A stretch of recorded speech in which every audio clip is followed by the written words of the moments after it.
All right, if you guys haven't opened up your tests, get that open so you can see what you've, done right or wrong.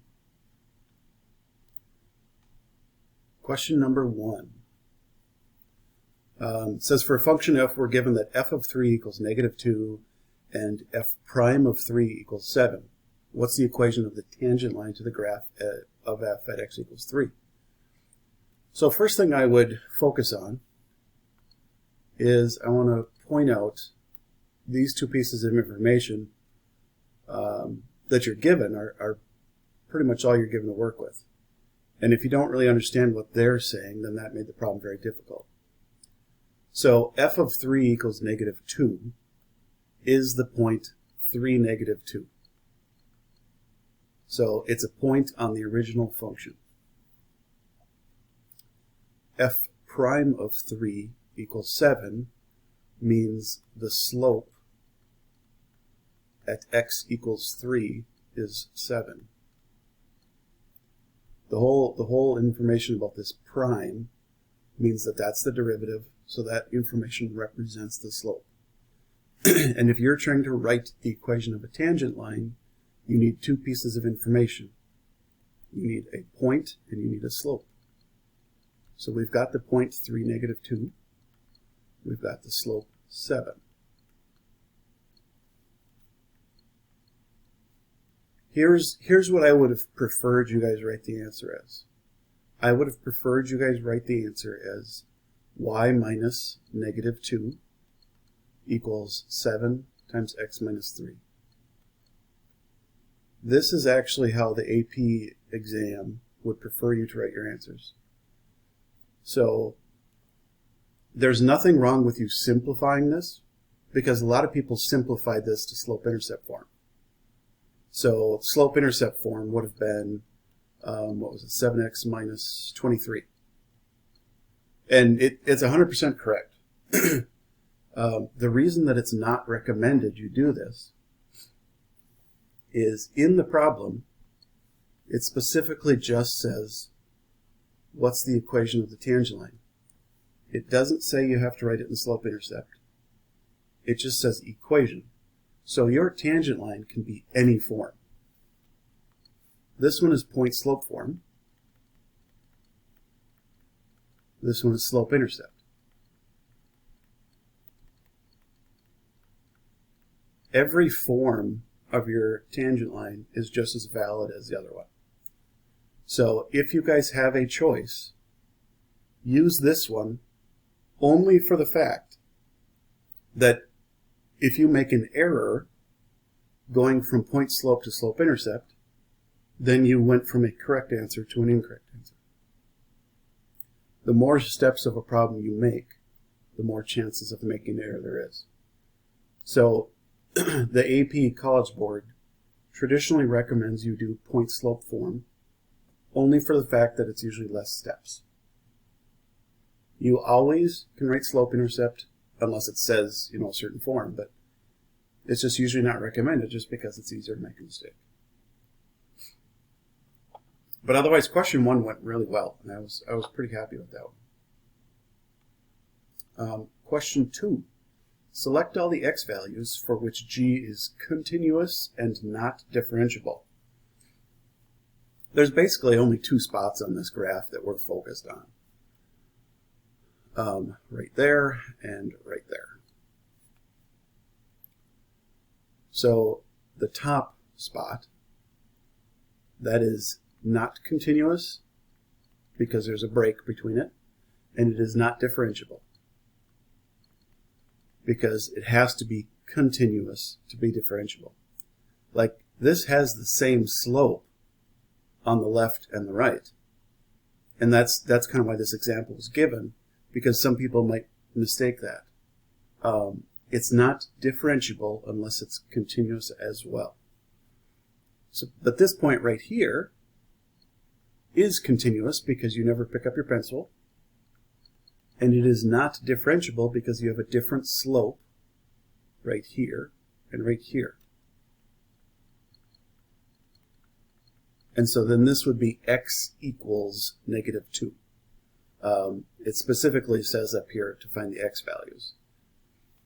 It's possible you'd be tricked into, it might say y values, but I really doubt it.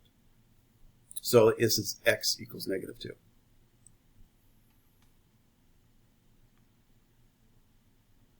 Table gives select values of the differentiable function h. What is the best estimate for h prime of -2? Well, h prime of -2 would be the slope at x equals -2.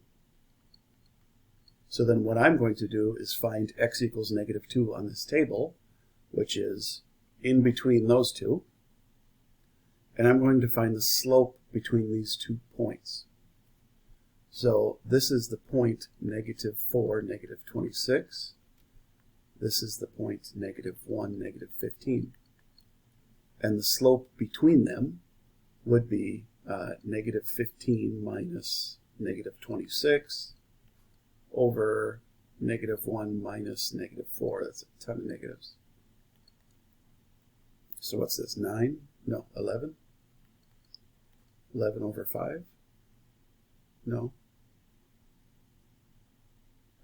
3? I can't add this morning.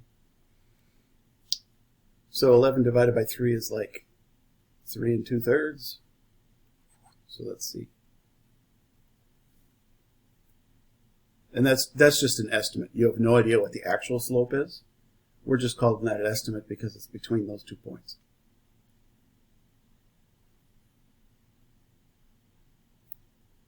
Okay, question 4 is the one that was probably the most incorrect on the whole test. It says, is the function given below continuous differentiable at x equals 2? Well, we'll do continuity first. So continuity requires that we would plug 2 into both of these to find out if we have the same height at x equals 2.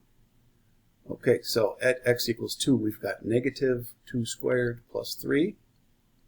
Well, that gives us -4 plus 3, which would be -1.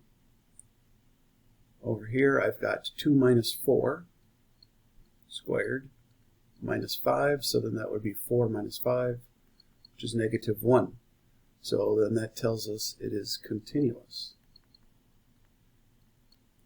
To find out if it's differentiable, I need to know the slopes. So that would require me finding f prime. So f prime of the top one would be -2x. F prime of the bottom one, I've got to actually FOIL it out. So this is the one I mentioned in the notes yesterday. So I can't, I mean, now that you know the chain rule, you could do the derivative of this one now, but you didn't know the chain rule yet. So FOIL it out, and I would get x squared minus 8x plus 16 minus 5, and that derivative would become 2x minus 8. Okay, so then I'm going to plug 2 into both derivatives. Basically, one is to the left, one is to the right. If I plug 2 in the top one, I get -4. If I plug 2 in the bottom one, I get 4 minus 8, which is also -4. And so that's where we get both continuous and differentiable from. Probably the most common answer I saw was continuous but not differentiable.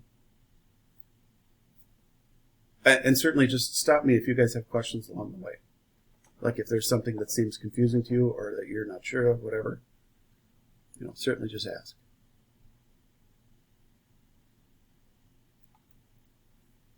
This one went excellent. I was really happy with this one. So h of x equals x to the 5 halves. What is h prime of x?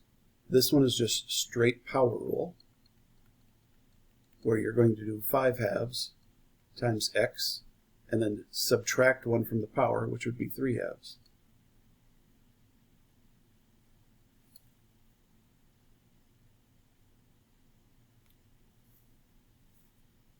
Question 6, next short answer. This can be done multiple ways. The biggest issue, if you made a mistake on this one, the 3 on the denominator does not stay with the x. The 3 in the denominator is a multiplier, which is separate from the x. The original function should be rewritten as 2/3 x to the negative 5. Now, you could have left the original function like this and done quotient rule. And some people did that, and it still works. But if you're going to rewrite the original function for power rule, the 3 does not come with the x. That was the main mistake I noticed. So then the derivative would be negative 5 times 2/3, which is negative 10/3, x, and then you subtract 1, which would be to the negative 6. And you can leave that as the answer, or you could have chosen to written it as negative 10 over 3x to the 6th. It's kind of your choice. I was very happy with how you guys did using the keyboards, the math keyboards. Did that seem to go well for most everybody? Okay, because I was kind of planning on writing the next test with the same format. And honestly, I was actually kind of happy how fast the test went, because that kind of told me that it didn't slow you guys down a ton writing questions like that. So I was kind of going to set up the next test with the same format, because it seemed to work really well, and it seemed to be able to be corrected a lot faster than us just writing things down on paper. So I'll try to keep writing them like that for right now. If we start running into issues, like if you guys feel like it's getting really difficult to type, that's something to definitely let me know. Okay, 7. Following table lists the values of functions f and g and their derivatives f prime and g prime for x equals negative 3. Let function g be defined as negative 2 times f of x plus 5 times g of x minus 3. G prime of negative 3. That one just must be because it's one answer. So g prime of negative 3 would require us to know g prime of x. G prime of x, a scalar multiplier, stays with in derivatives. So if you have negative 2f of x, the derivative is going to be negative 2f prime of x. 5g of x, the derivative would be 5g prime of x. And then the derivative of negative 3 goes to 0. So for me to find g prime of negative 3, I'm going to take negative 2 times f prime of negative 3, which is 0, plus 5 times g prime of negative 3, which is 4. So we'd have 0 plus 20.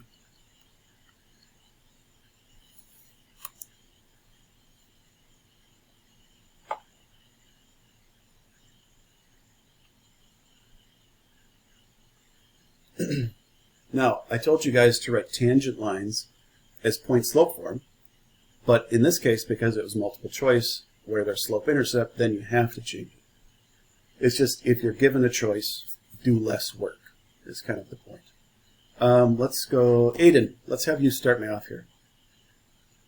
How would we find a tangent line? What 2 things do we need for tangent line?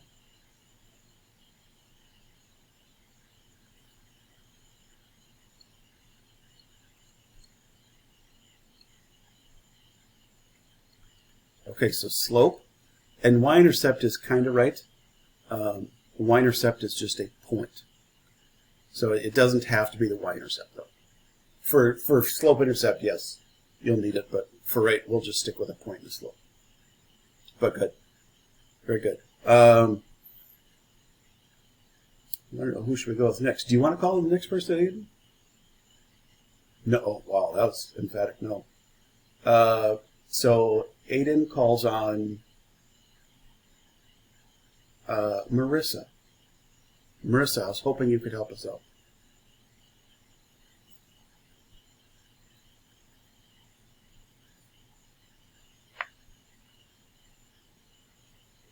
Maybe. Oh, there you are. Maybe. Oh. Is your mic working? Oh, yes, kind of working. Okay. So, Marissa, what I was hoping you could tell me is, how do I figure out the point when we weren't told a point?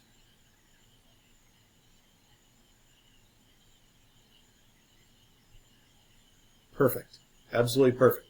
So g of -2. Nice job. So we've got 2 times -8 when I cube it, plus 5 times -2 squared, which is 4. So I've got -16 plus 20, which is 4. So our point is -2, 4. Our slope is going to be found. Ellie, how do we find the slope?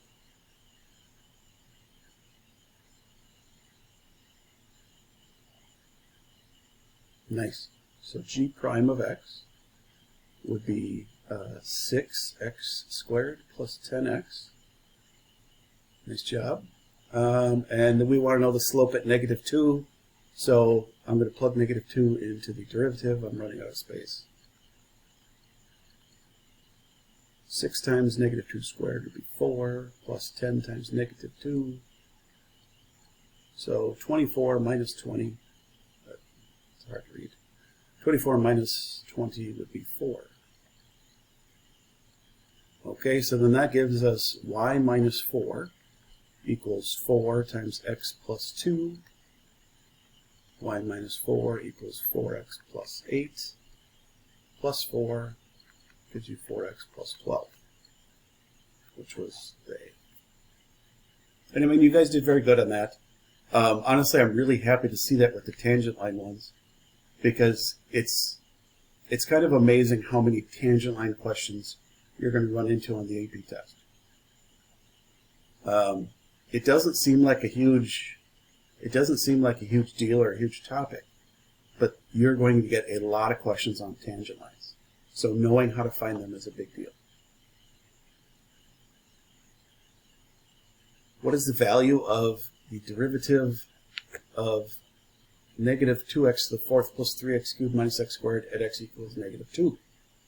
Well, that would require me to take the derivative of that first, which gives us -8x cubed plus 9x squared minus 2x, and then plugging in -2. -2 cubed is -8. -2 squared is +4. -2. And, I'm not going to pretend I'll do that in my head. It comes out to be 104.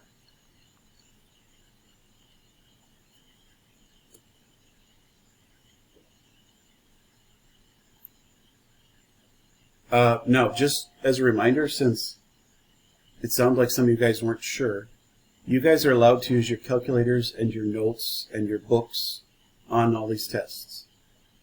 So like this one with 104, I'm hoping nobody got it wrong because they were trying to write it out by hand and feel like they weren't allowed to use calculator. I mean, as we go forward, we're going to start having some that are calculator, non-calculator, just basically by good faith, because on the AP test they have it separated like that. So you want to learn to practice it like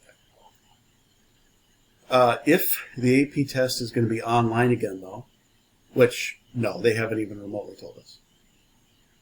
If the AP test is going to be online again, though, that would automatically mean the AP test is going to be open note, open book, calculator allowed for every question. If it's in person, that's when you're going to have no notes allowed, no calculator on half of it, like a traditional normal test. But they haven't told us at all.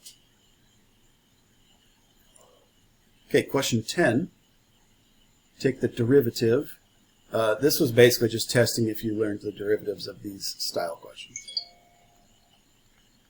So derivative of 5 times ln of x would be 5 times the derivative of ln of x, which was 1 over x. Cosine of x derivative was negative sine of x. And then 2 times the derivative of e to the x would automatically be 2 times the derivative of e to the x, which is e to the x. And so most of you wrote this answer as 5 over x minus sine of x minus 2e to the x. But honestly, what I wrote up on top would also work.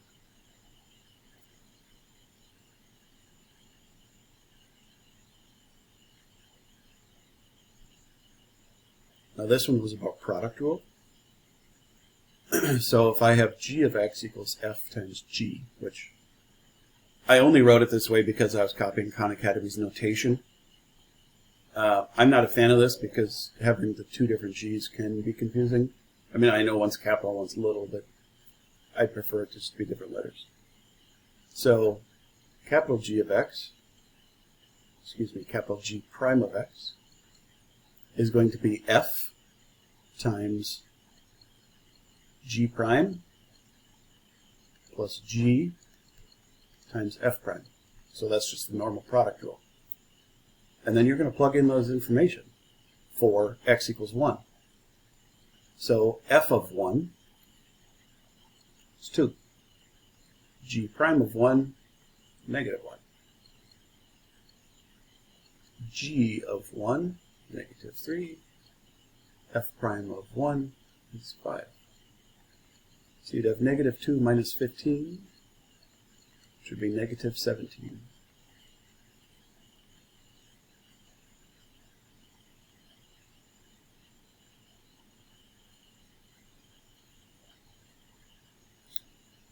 X squared over cosine of x was intended to be quotient rule. So finding dy dx is the same thing as finding y prime. Quotient rule, if you set it up as f prime, g prime, f would be x squared, prime 2x, g cosine, g prime negative sine. So kind of just put everything in the correct spots. And there's a good chance nothing's going to simplify because those don't go together. So quotient rule is g f prime minus f g prime over g squared.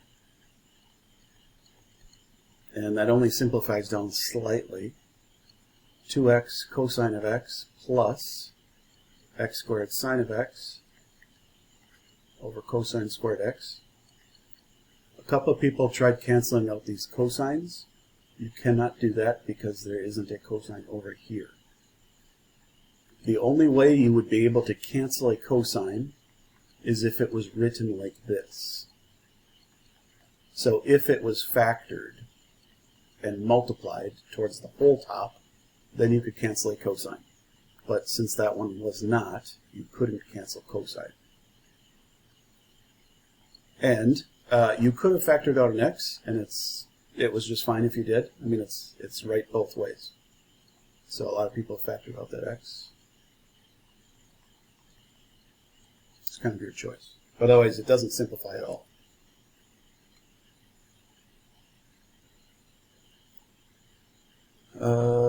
Oh, yes. So this one is quotient rule as well. The only difference is you just plug in a number at the end.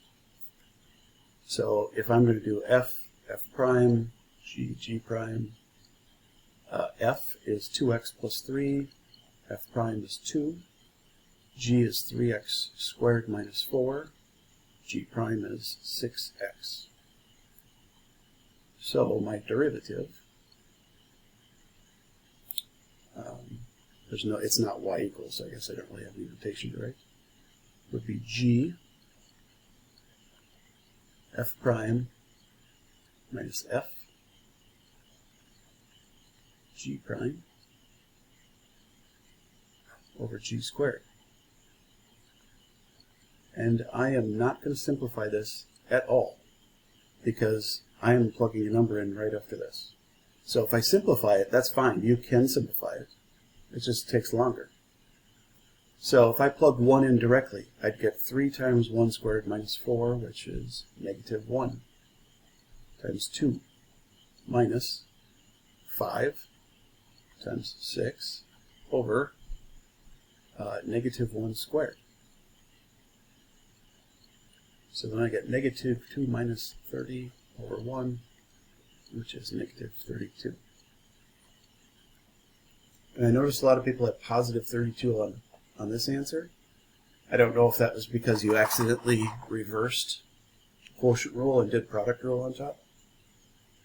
If you basically did product rule on accident, because I've seen that in the past, you would have had positive 32.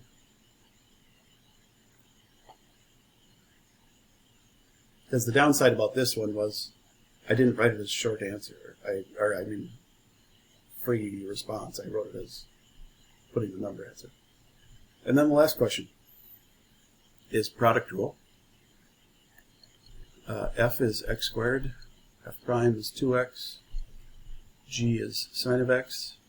G prime, cosine of x. And then you just set up the product rule as F, G prime, plus G, F prime. And there is literally nothing you can do to simplify that unless you wanted to factor out an x. But you wouldn't have because the multiple choice answers that were there didn't have that done. So that was kind of it right away.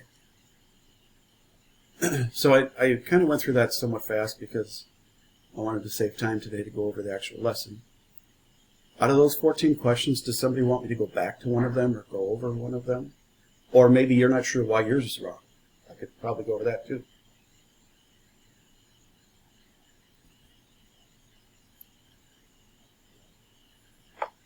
Yeah.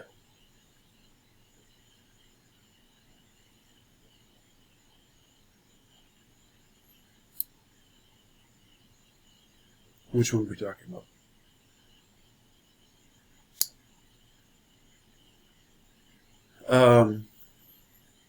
If it was free response where there's work shown, then I can give partial credit.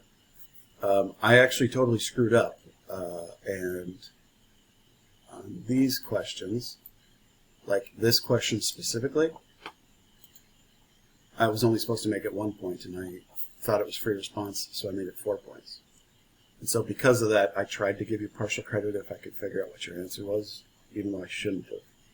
Normally if there's no work shown, it's just all right or all wrong. So for the next test, I'll set it up like I probably should have on this one, where it's just going to be a 1 point question if there's no work shown, so that way it's not going to make or break you if you get it wrong. And then any question that has work shown is where you get partial credit for sure. Oh, other thing. I did notice this morning that I accidentally put the test in as 100 points because I put it in as a percentage. And I didn't do that for the first test. So I didn't want to make them worth completely different values. So I changed the second test to 30 points because that's how many points were on the actual test. So your grade probably changed slightly because when I put it in as a percentage, what would have happened is your grade would have been skewed towards the Unit 2 test, however you did on the Unit 2 test. If you did badly on the Unit 2 test, then your grade would have been lower than it should have been. If you did really well on the Unit 2 test, then your grade would have been probably higher than it should have been. So I changed them to be the point values instead.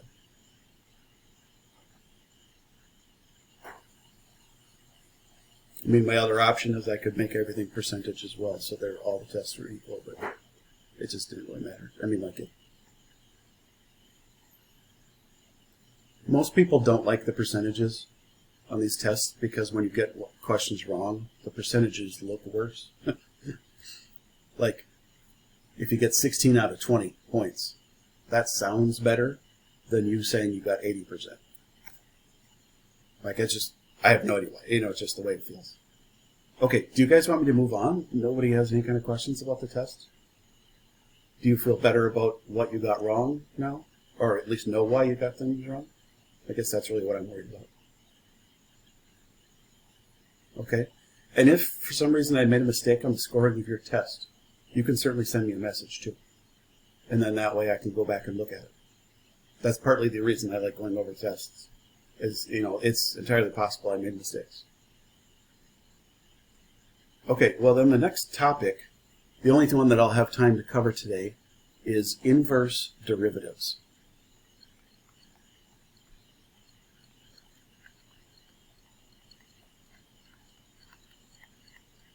And you'll notice in Khan Academy you have 2 topics today. And one topic is inverse derivatives. The other topic is derivatives of trig inverses. Trig inverse derivatives sound so much worse. But I'm actually going to tell you they're really easy because they're just a little formula. Like when you're taking the derivative of inverse sine, you just use a formula that's given to you. And you don't have to like figure anything out. So the trig inverse derivatives are actually pretty easy. Inverse derivatives are not, which is kind of why I wanted to go over them. They're not hard, they're just weird. So before we cover this, I'm assuming you guys remember what inverse equations are.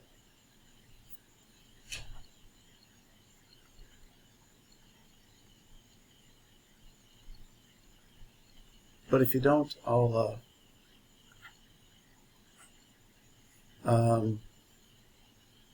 let's say I have that, and that this is f of x. So it's some kind of natural log or something. The inverse equation is a mirror image along y equals x. So if I can try to draw this nicely, this would be the inverse equation. The notation for the inverse equation is different depending on where you look. Some places, most places, write inverse as f negative 1. Now, if you guys, a lot of you look at the textbook occasionally, our textbook writes the inverse as g of x. And it'll say, let g of x equal f inverse of x, something like that. But know that this is the normal notation for inverse.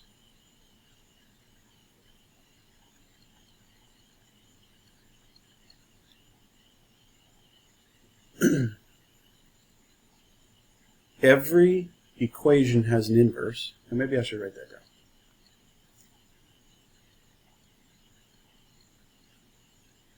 Every equation has an inverse.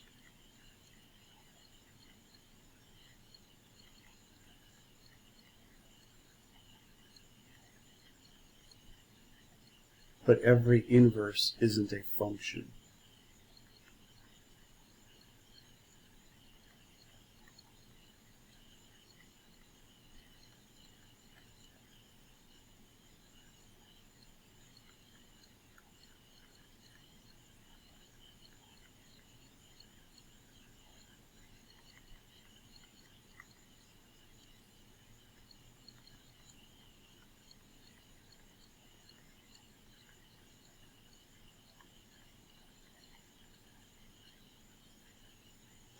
For us to be able to find inverse derivatives, the inverse has to be a function.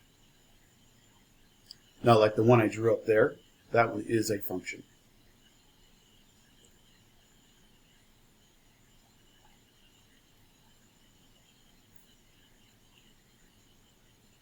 And more specifically,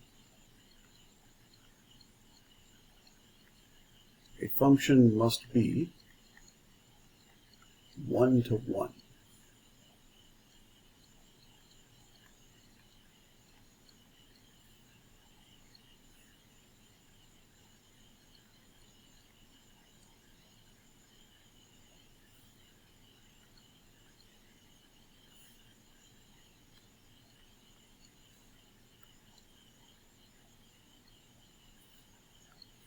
So many words to have an inverse derivative.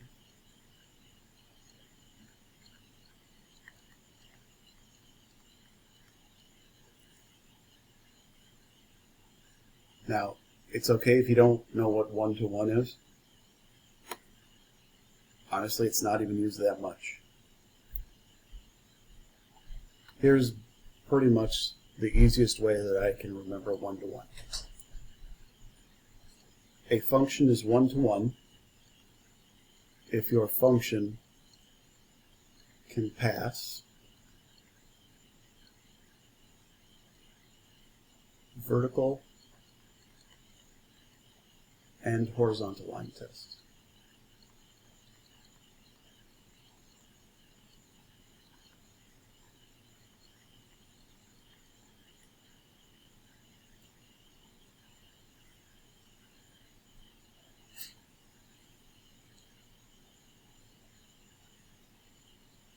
No, I can throw out more terms in here if you really want me to like kill you off with terms. A function has to be monotonic to be one-to-one. A monotonic function means that it is increasing the whole way or decreasing the whole way. And I'm not going to throw that in there because you'd have had enough words. Basically, the reason we check a horizontal line test is because a horizontal line test tells you if the inverse passes a vertical line test. If your inverse is a function, an inverse would pass a vertical line test. But if we invert that, that becomes a horizontal line test on the original function. So if your original function can pass vertical and horizontal line test, it's called one-to-one.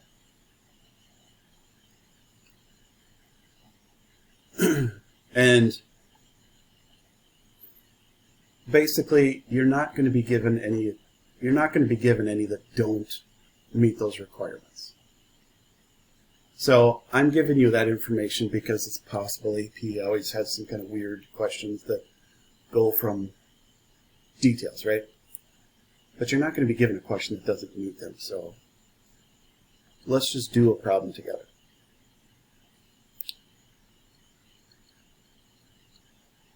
Given f of x equals 1/4 x cubed plus x plus minus 1. Find f inverse prime of 3. So the derivative of the inverse at a number. There are two ways to do these questions. I'm going to show you both ways. They're 100% different. One is just using a formula and filling it out. And some people prefer that. Some people hate that because the formula is terrible to memorize. Now, you don't have to totally memorize everything this year, so it's hard to say. But I'm going to show you this method because this is how you do it if you can't figure it out. Or if you can't remember them.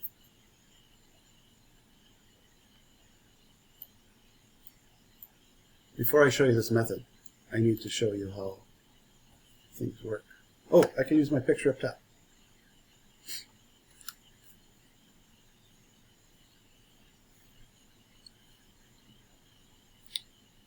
If this is the point 5,2, what does that automatically mean the point over here is going to be? Julia, what does that mean the point over here is going to be?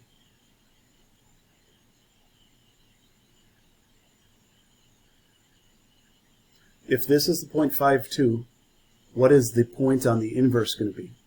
Its corresponding point on the inverse. Perfect. So the whole idea with inverse is you switch the x's and y's. Like you guys remember that when you had to find an inverse? You switch the x's and y's. What that means for us and what we care about is slope. Let me estimate the slope here. That slope to me looks like it's probably a slope of, I don't know, 2/5. I'll totally make that up. Oh, I shouldn't do 2/5 because we're using 5 and 2. I don't want you to put those together. 3/7. I just want to make sure we've got some numbers that are easily identified. So let's just say that has a 3/7 slope. What is going to be the slope on the inverse? Lauren, what's going to be the slope on the inverse?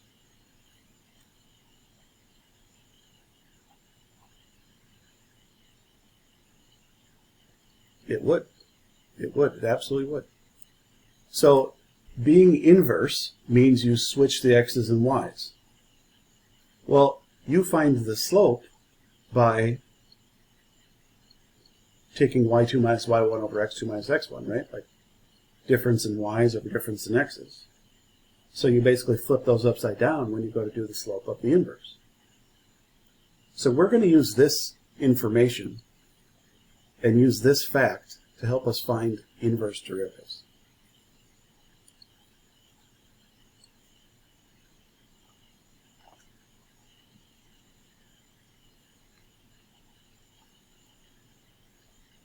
So I have f of x.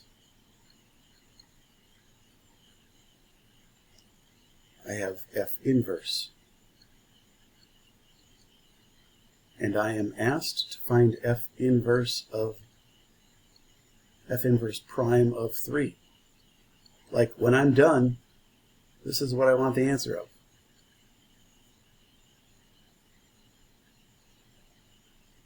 Okay, well I'm going to kind of work backwards. So this is the slope of my derivative. So if I know my slope of the inverted point, I can flip it upside down. So f inverse prime of 3 comes from the point f inverse of 3 equals something.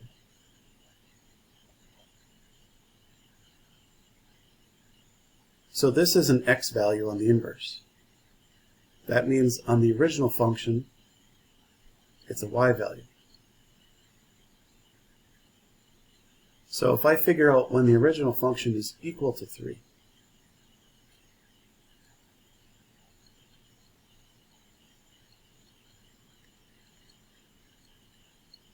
then I'll know this value.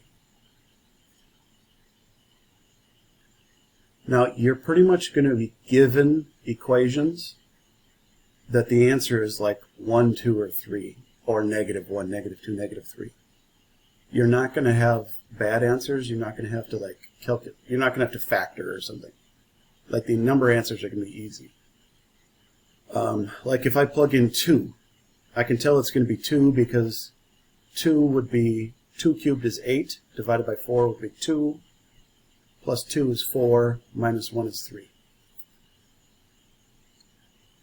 So I needed like compatible numbers, and so the fact it was divided by 4 kind of told me it was 2. Well, I can find the derivative at 2.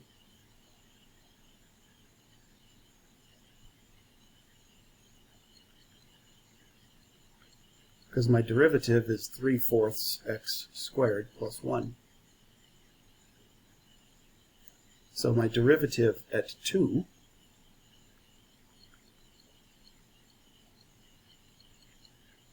3/4.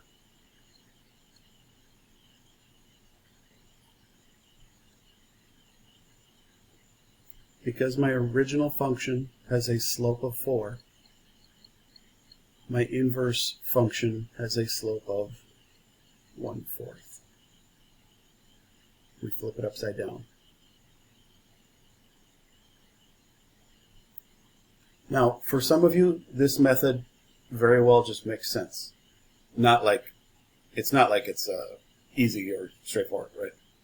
But this method might make sense. For others of you, this method is horrible. And some of you would just flat out prefer a formula. So I'll show you the formula method right here. Inverse prime at a point.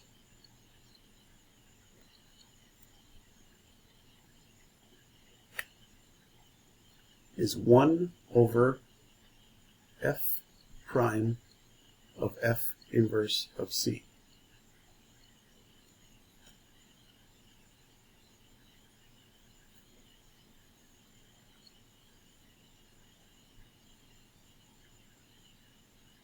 Now the reason some people hate this formula is they just don't know how to find the numbers.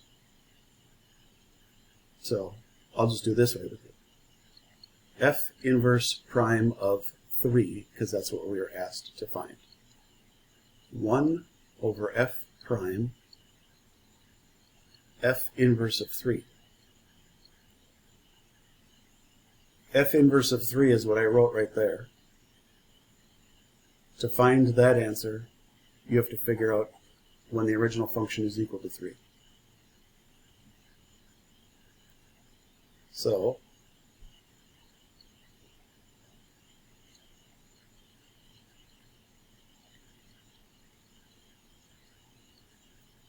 and this works out to be 2. So that's what would go in there. So this would be 1 over f prime of 2. And then you would find f prime of 2 by taking this derivative, which, I mean, like, these are the same steps, just approached differently. So f prime of 2 was 4, which is 1 over 4. So the formula definitely makes it feel like there's less work, but it's the same steps. So some people like one way more than the other. I wish I had a lot more time to go over and show you like multiple examples.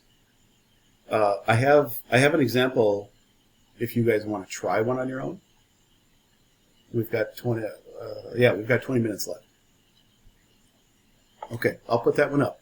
You guys kind of pick the method you want. You know, it's hard to say which one you'd like better.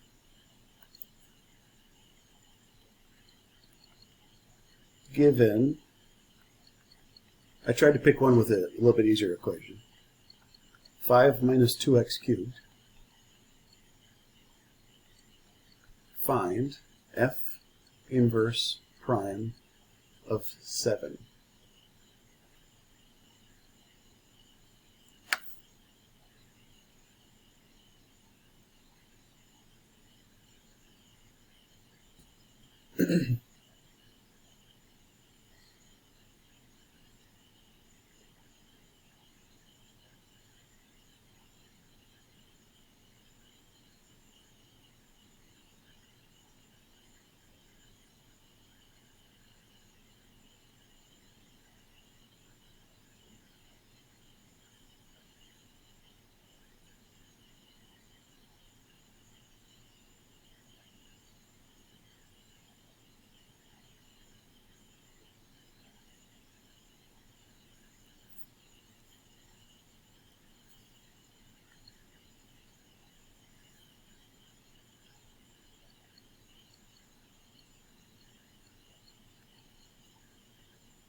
If you guys were able to get it, it should be negative 1/6.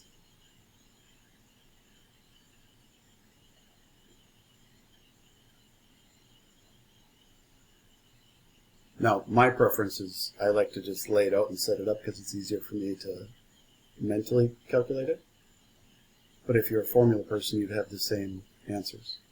So the first answer you should have found was right here. And that's when our original function equals 7. So this number is what you'd put in the formula first. That's when the original function equals 7. And then you're going to find the derivative at negative 1, which that causes you to find the derivative, which is negative 6x squared. And then that should give you an answer of negative 6. And if you flip that upside down, that's your slope of the inverse. These are very fast once you figure them out. There's not much to them. They're just so strange that they're really easy to forget. So my guess is, when you guys go to try these today, you'll be able to get them, and you'll go through them fast. Well, I mean, we're already on Thursday, I guess. So there's a good chance you're going to do some tomorrow or Monday or whatever, getting ready. The test is Tuesday. I'm assuming you knew that. That's the last day of the trimester for us. But it's going to be really easy to forget this topic after this unit. Do you guys want me to go through any of these questions with you? I mean, I know we only have 2 up there, but does anybody have any kind of questions? Because I'm kind of shocked if you don't.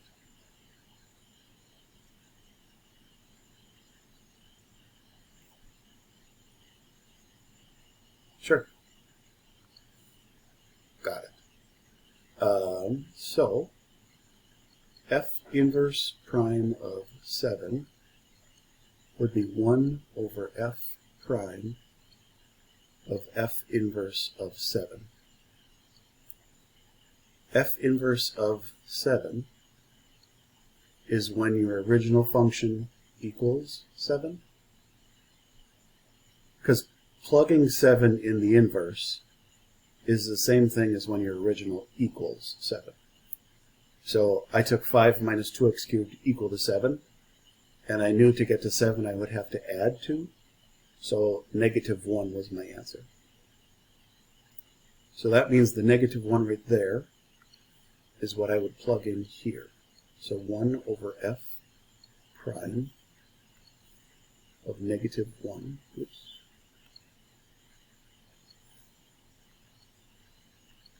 F prime of negative 1 would require us to find the derivative, which was negative 6x squared, and then plug in negative 1, which was negative 6. And so you should end up with the same answer, either way.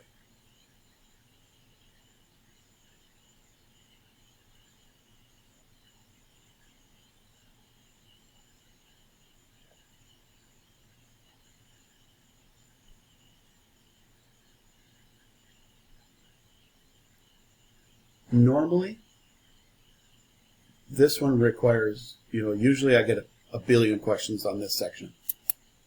And I'm hoping you're not so lost that you don't even know what to ask.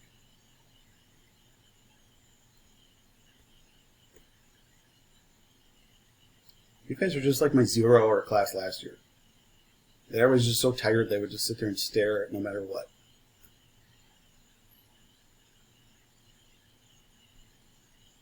Okay, I'll stop here. You guys have 15-ish minutes to work. It's not like you're going to get a lot done, but you could certainly get the section done on inverse derivatives in Khan Academy if you want to do that before you leave.